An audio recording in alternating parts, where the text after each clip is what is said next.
Well, Harvard's President Claudine Gay is back in the spotlight this week after her train wreck testimony on anti-Semitism, which James talked about last week on the show. A probe launched by Harvard found instances of plagiarism in her academic writings. Well, but the university is still backing her. Joining us now to discuss it, and again, a favourite on this show, for our final show of the year, President of the Centre of the American Experiment, John Hinderaker. John, great to see you as always. This is our last show of the year. Thank you for coming on.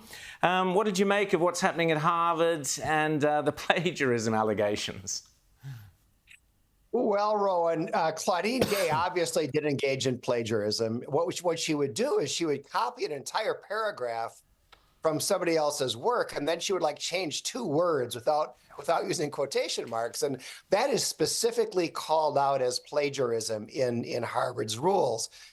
Nevertheless, the university's Board of Overseers said they have actually been investigating this since October, something they had not let on publicly until now. And they have absolved Claudine Gay of any serious misdeed. She's going to proactively, they said, make 4 corrections in her articles and move on. There won't be any punishment. And of course, it's not proactive when you wait until you get caught, to make just a very modest number of corrections.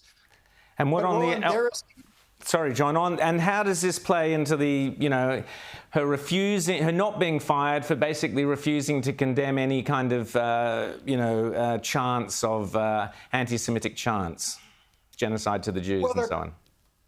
They're closely related, Rowan, because there's a broader point here.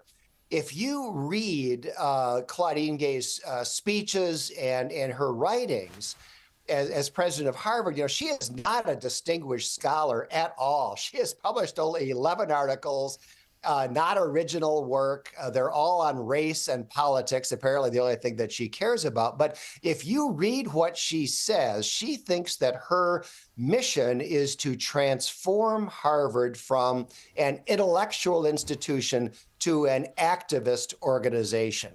And what we're seeing here is that Harvard's Board of Overseers is on board with this transformation.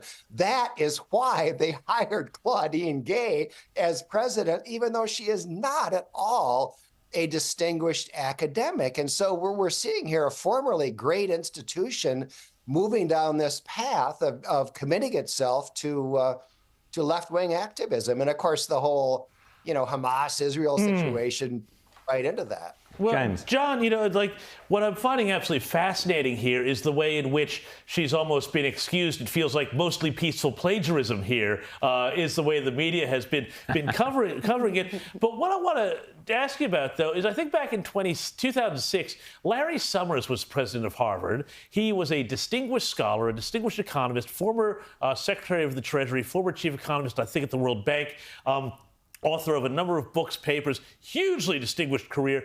He was summarily discharged because he gave a speech in which he suggested that there may be differences in the structure of male and female brains, which explain why some go into some areas and some others. He was roundly criticized, cashiered by Harvard. This here, as you say, Claudine Gay, not much chop of an academic, and she's allowed to stay. How does Harvard have any credibility anymore? And what is the end game for Harvard if it is just, how does it continue to attract and remain a credentialing institution if its sole credential is DEI nonsense? Well, James, you're absolutely right. The difference between Larry Summers and Claudine Gay is ideology. Larry Summers didn't toe the left-wing line. Claudine Gay, even though she's not much of an academic, does toe the left-wing line. You ask a great question, though. Harvard has said that it is going to stop taking SAT scores from high school student applicants. So how is it going to pick a freshman class if it doesn't use the SATs? And almost every senior in high school in America has a 4.0 grade average, It's going to choose them according to essays they write, and they're going to judge those essays based on how closely they hew to the DEI line. And I think that where that leads, James, is to a steep decline in Harvard's prestige.